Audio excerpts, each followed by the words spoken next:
que tener en cuenta que el protocolo que estamos siguiendo es automatizar esto o mejorar esto, pero no perder el foco del origen. No estaba grabando en uno de los discos, algo así, digamos, para resumir el problema, ¿no?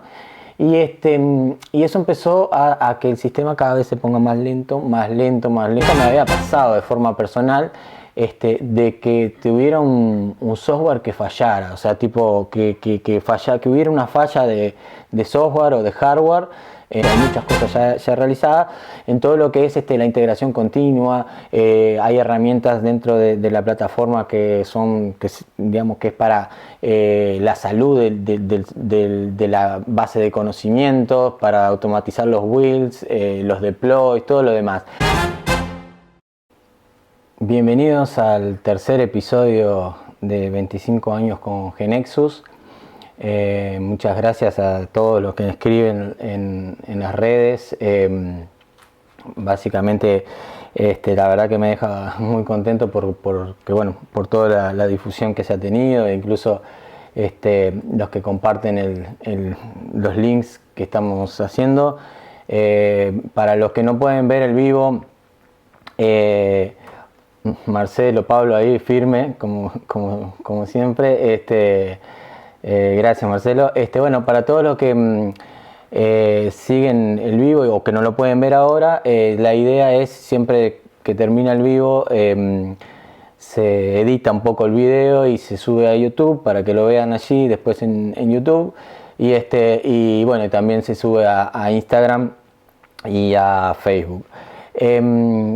Ya les cuento de antemano que son algunos dolores de cabeza que da a veces subirlo a Instagram, no sé por qué, hay que intentar subirlo como 2 o 3 veces.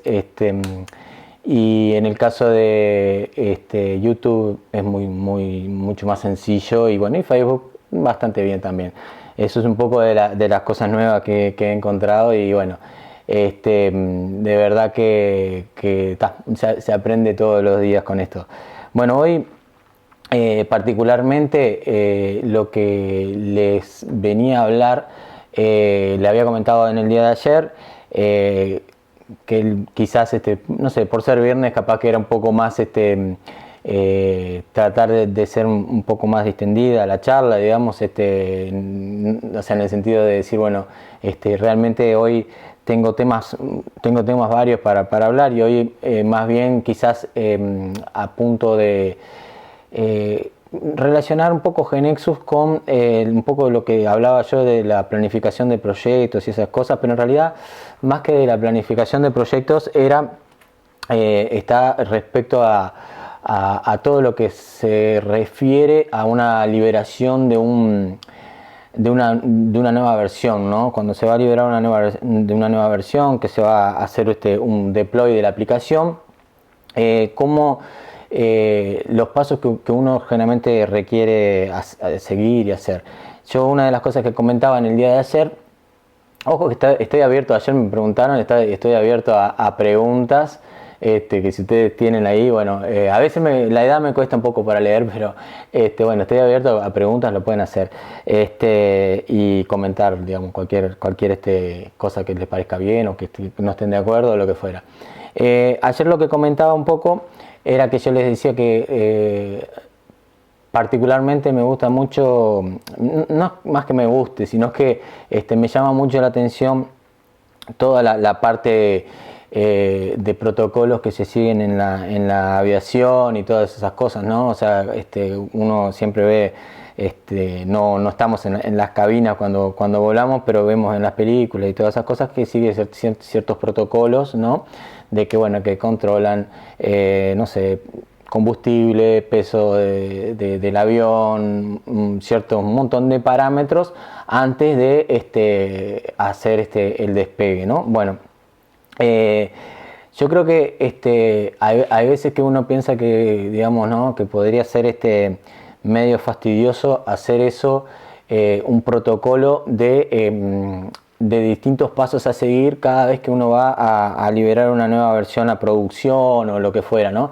Y realmente es algo que yo creo que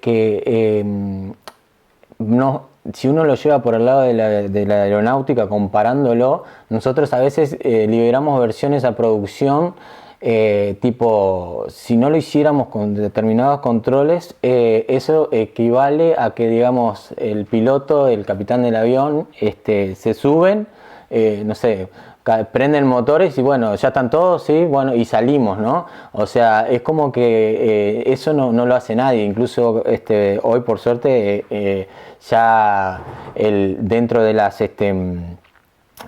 costumbres que uno tiene cuando se sube a un auto ya para manejar directamente es primero, ¿no? Sentarse, ponerse el cinturón y salir, digamos, ¿no? O sea, ya tenemos algunas medidas, pero bueno, en un avión uno sabe que se cumplen ciertos protocolos para seguir, para, digamos, poder despegar. Y bueno, yo creo que cuando uno está haciendo una liberación de una aplicación o lo que fuera, tiene que tener ciertos protocolos, ¿no? Seguir ciertas líneas para poder que, bueno, si llegara a fallar algo, saber dónde nos equivocamos, ¿no? O sea, bueno, paso A, paso B, paso C, paso D. Yo recuerdo que hace muchos años atrás, cuando fue donde primero empecé a aplicar estas cosas. Nosotros trabajamos con un equipo donde teníamos todos los pasos a seguir de las distintas cosas que tenía que hacer cada uno. Y me acuerdo que cada vez que liberábamos una versión, cada vez que se hacía una liberación de una versión se controlaba paso a paso, digamos, bueno, se hizo esto, se ejecutó, no sé, se hizo el respaldo, se corrieron, no sé, los scripts de tal cosa, digamos, se seguía cada paso para poder hacer una liberación. Y bueno, y en aquella época estábamos hablando de sistemas donde eran de cierta forma más sencillos, no por eso menos importantes, pero sí más sencillos porque la estructura de sistemas antes era mucho más sencilla, ¿no? Digamos, bueno, se tenía digamos, por un lado un lenguaje de programación, una base de datos,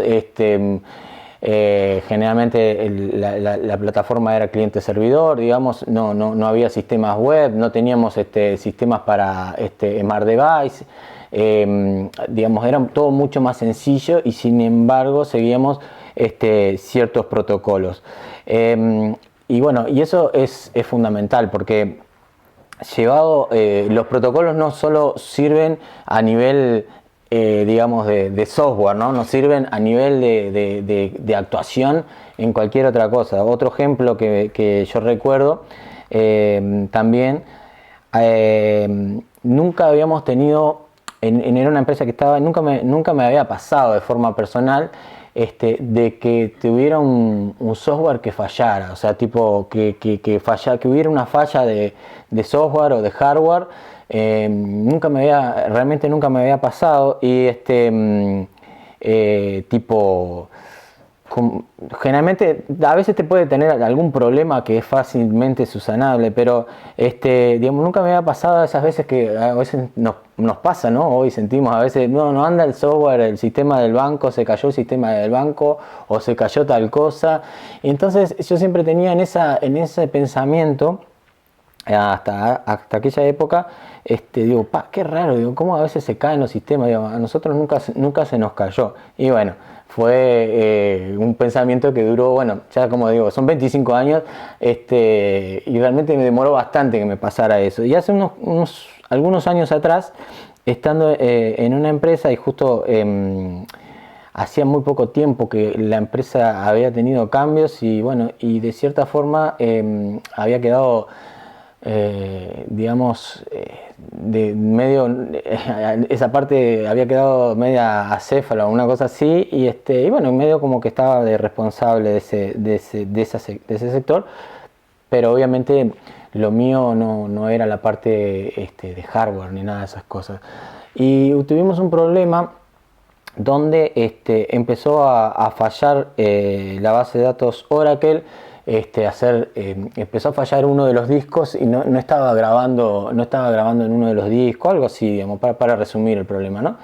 Y eso empezó a que el sistema cada vez se ponga más lento, más lento, más lento, más lento, y de un momento ya era insufrible, digamos. Estábamos como que en esa situación de que, o bueno, se para todo para, digamos, ver cómo funciona, o digamos, o lo seguimos llevando de esa forma. Entonces, recuerdo que en ese momento, bueno, pasan esas cosas, ¿no? Se para cuando tú parás, decís, bueno, vamos a bajar todo, a ver si, y volver a empezar. Muchas veces pasa lo inesperado. Lo inesperado no, porque está dentro de las probabilidades, pero lo que uno no quiere que pase, que se para y ya cuando querés levantar no levanta más. Entonces ahí es donde entra el arrepentimiento de decir, debería haberlo parado el servidor, debería haberlo bajado la base de datos cuando estábamos trabajando de forma lenta, y capaz que era, digamos, era más seguro trabajar de forma lenta, pero por lo menos teníamos el sistema online que bajarlo, y bueno, y ahora no lo podemos levantar. Entonces, bueno, nada, digo, pasó eso, y eso después trajo un montón de consecuencias, ¿no? Tanto a nivel de software como a nivel empresarial, decisiones que la empresa tuvo que tomar de cómo seguir y todo lo demás. Y bueno, entonces básicamente lo que faltó allí en su momento fue tener un protocolo, ¿no?, de acciones, ¿no? Bueno, pasa esto, se hace tal cosa, después se hace tal otra, después se hace tal otra, y tener un protocolo, que eso es fundamental, porque cuando uno tiene protocolos, ante cualquier falla, ante cualquier problema, no se entra en modo improvisación, ¿tá? Digamos, en el modo improvisación, que es, bueno, a ver, ¿qué hacemos? ¿A quién llamamos? ¿A quién preguntamos? Entonces, si uno tiene todos los protocolos armados, al momento de hacer que suceda alguna de esas cosas, ya sabe dónde seguir. Bueno, entonces, dicho sea eso, los protocolos son importantes, ¿no? Y bueno, y también está el otro paso, ¿no? Cuando uno tiene los protocolos que va siguiendo, depende del caso y de qué se está tratando. La mayoría de las veces el propio protocolo te va a identificar de un paso al siguiente paso qué puede estar fallando, qué hiciste mal. Entonces uno, digamos, se basa en ese tipo de cosas. Bueno, en el caso de software, como estamos hablando de GeneXus y esas cosas, bueno, a medida del paso del tiempo, muchos procesos que se hacían de forma manual en software, que digamos, bueno, no sé, tengo que hacer la copia de los programas de un servidor a otro, por tratar de que se entienda, ¿no? Tengo que subir la aplicación, tengo que hacer esto, tengo que hacer lo otro. Todos esos procesos, digamos, se fueron mejorando. Bueno, y en GeneXus una de las cosas que se habla es de lo que es la integración continua, ¿no? Que son esos procesos que, digamos, se pueden automatizar para que no sean, digamos, de cierta forma muy tediosos, ¿no? O sea, que una liberación de un software, de una aplicación, te lleve horas porque tengas que hacer todo a mano y tengas que hacer todo a mano. Entonces, con GeneXus, digamos, se está trabajando hace ya bastante tiempo, hay muchas cosas ya realizadas en todo lo que es la integración continua. Hay herramientas dentro de la plataforma digamos, que es para la salud de la base de conocimientos, para automatizar los builds, los deploys, todo lo demás. O sea, eso con el paso del tiempo se ha mejorado.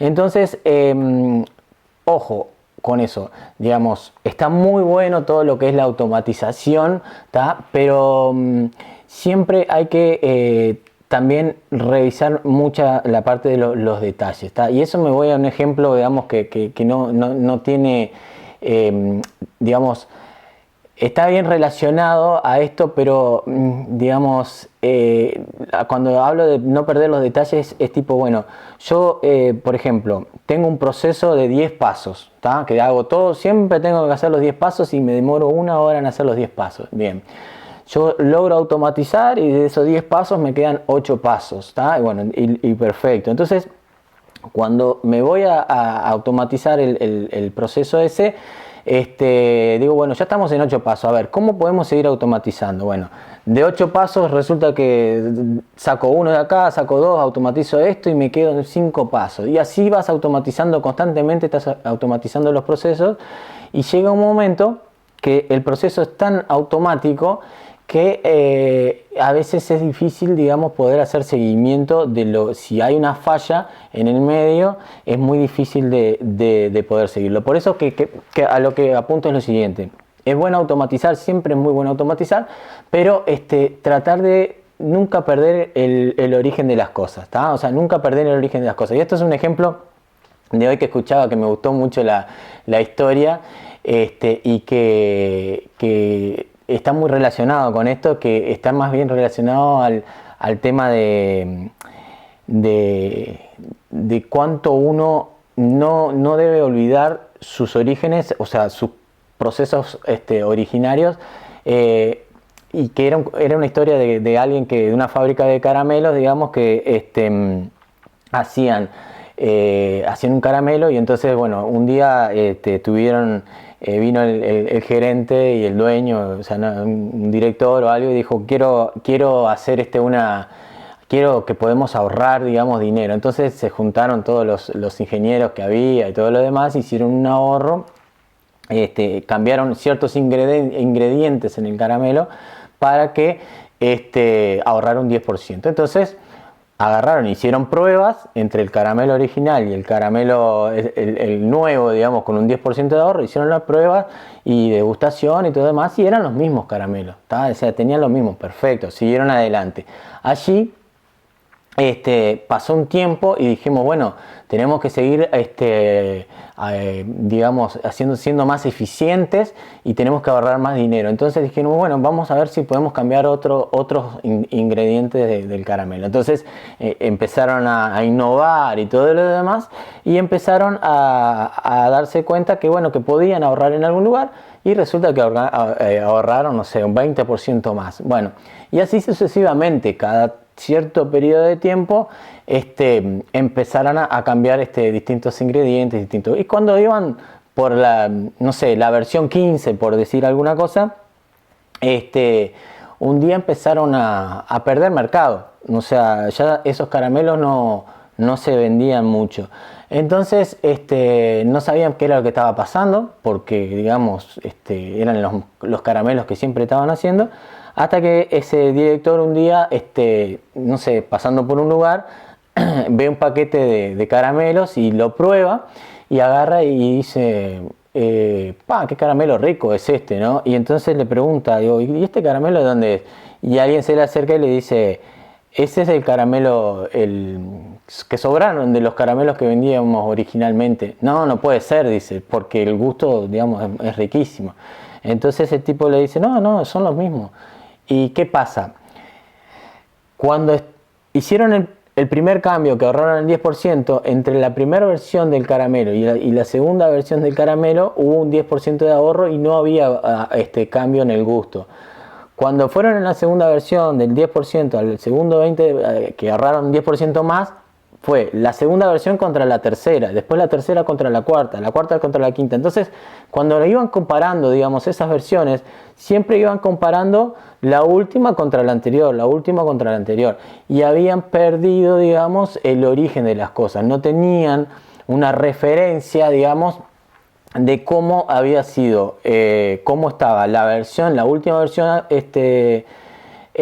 actual contra la primera. Y ahí cuando alguien, digamos, cuando el director ese que agarró y probó, dijo, esto no es lo mismo. Entonces a veces, digamos, uno va automatizando y va mejorando cosas, ¿tá? Va intentando mejorar cosas, pero siempre de pasos más chicos, y a veces, digamos, perdemos el origen de las cosas, ¿tá? O sea, perdemos el origen de las cosas. Entonces, lo bueno de esto es que cuando nosotros estemos haciendo un procedimiento, un protocolo o ese tipo de cosas, siempre tenemos que tener en cuenta que el protocolo que estamos siguiendo es automatizar esto o mejorar esto, pero no perder el foco del origen, ¿tá? Porque digamos, podemos confundirnos en esa automatización de procesos y podemos perder el foco en el origen. Bueno, entonces un poco la anécdota esa que quería comentar, que digamos en realidad estaba más,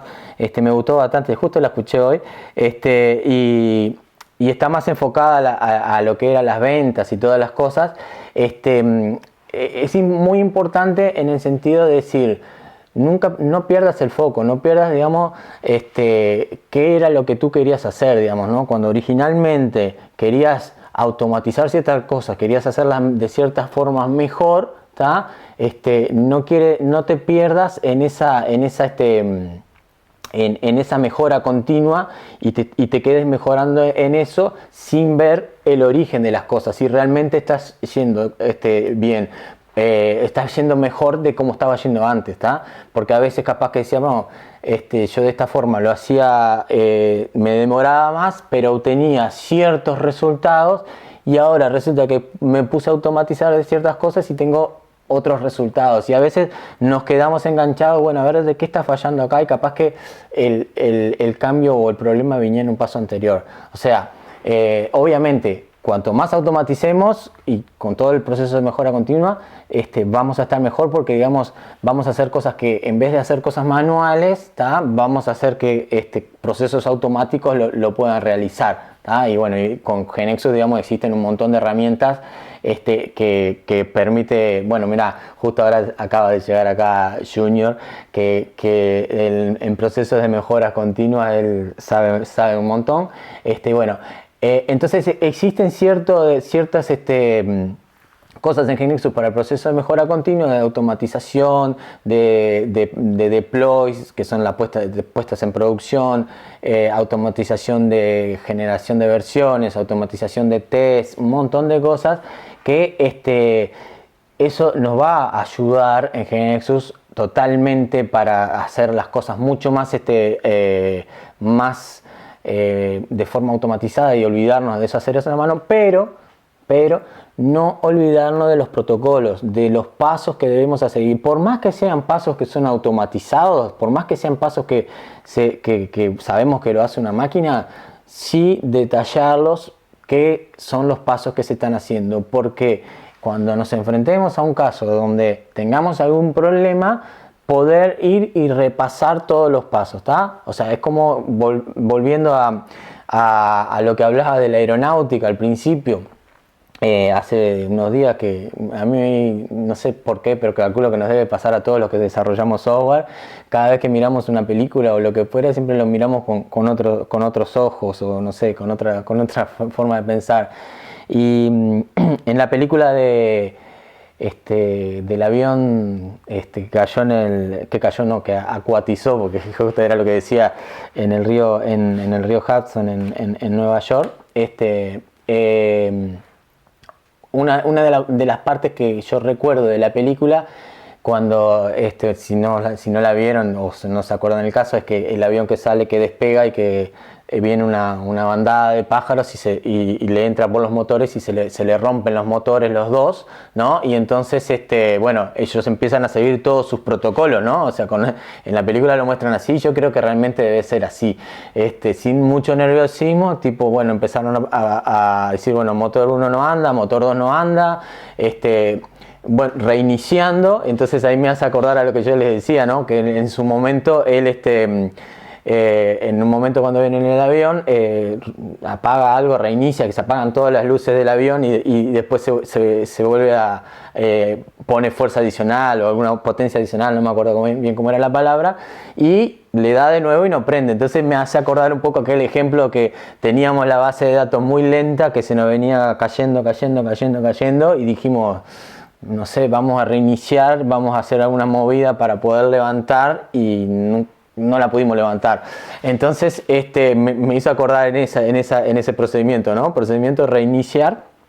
Y bueno, y ahí luego de eso empiezan a seguir todos los protocolos que tienen para seguir en un caso de emergencia. En este caso en particular, ellos siguen todos los protocolos, pero al final termina siendo una decisión humana, digamos, la que termina sobresaliendo, y por esa decisión humana la persona el piloto decide aterrizar en el agua. Entonces, digamos, obviamente ellos siguieron todos los protocolos, ¿tá? Y bueno, y hay protocolos, generalmente uno tiene protocolo para todos los casos, pero hay veces que no tenemos protocolos. Pero si tú pudiste seguir todos los protocolos, seguiste todas las recomendaciones que hay, y ves que ninguno de ellos te funcionó, bueno, seguramente la secuencia de protocolos que hayas seguido, ¿tá?, te va a servir para tomar la decisión. Porque, por ejemplo, uno está siempre analizando esas situaciones. Hice tal cosa, después hice tal otra, y ahí, digamos, bueno, empieza a sacar conclusiones como si seguimos una regla de protocolos.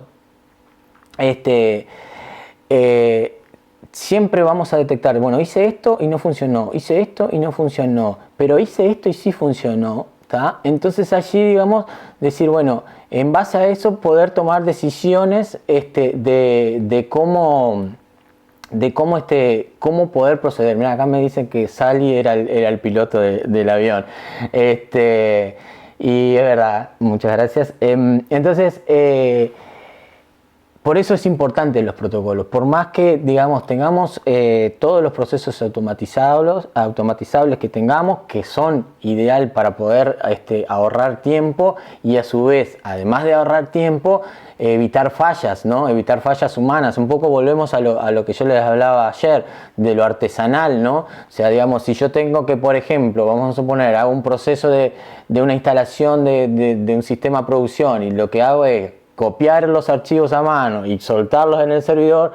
Si por algún motivo en el medio de la pasada se me tranca el mouse, lo que fuera, y tiro, no sé, la carpeta de archivo a otro lugar, me puedo generar un dolor de cabeza terrible. Entonces, digamos, obviamente que todos esos procesos son deseables, ¿tá?, que se pueden automatizar. Pero independientemente de que sean automatizables, siempre tenemos que tener muy bien controlado, muy bien detallado cuáles son esos protocolos, y, digamos, puntearlos, ¿no?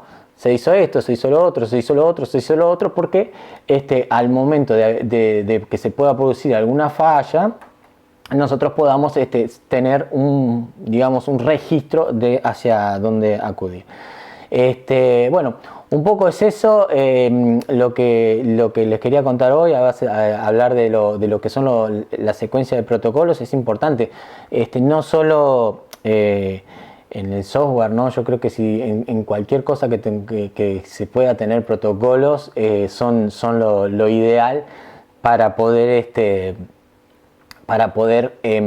tratar de resolver los problemas a veces inesperados cuando surgen, digamos, ¿no? Primero que nada, los protocolos no garantizan que seguimos todos los protocolos. Si seguimos todos los protocolos, todo va a salir bien. Y también nos sirven si alguna cosa falla, siguiendo los protocolos, vamos a poder ayudarnos a tomar una mejor decisión. Bueno, hoy el tema que les quería dejar era espero que les haya servido, les haya gustado. Nos veremos nuevamente el lunes, donde el tema lo tengo que definir un poco de cómo venimos, pero tengo algún par de ideas. Después le escucho la sugerencia a alguien que me quiera escribir. Una de las cosas que tengo pensada para el lunes es algo así como muchas veces dentro del caos hay cosas que son obvias que no las vemos. Está quizás un poco relacionado a lo que se viene trabajando hoy, pero de lo que se desarrolló hoy. Pero bueno, nada, todavía no está definido el tema. Los espero el lunes en el mismo horario, 6 de México, 7 de República Dominicana, 8 de Uruguay. Y bueno, muchísimas gracias por estar, y lo van a ver este contenido en YouTube por si se lo perdieron hoy. Muchas gracias y bueno, nos vemos a la próxima. Que pasen bien, chao.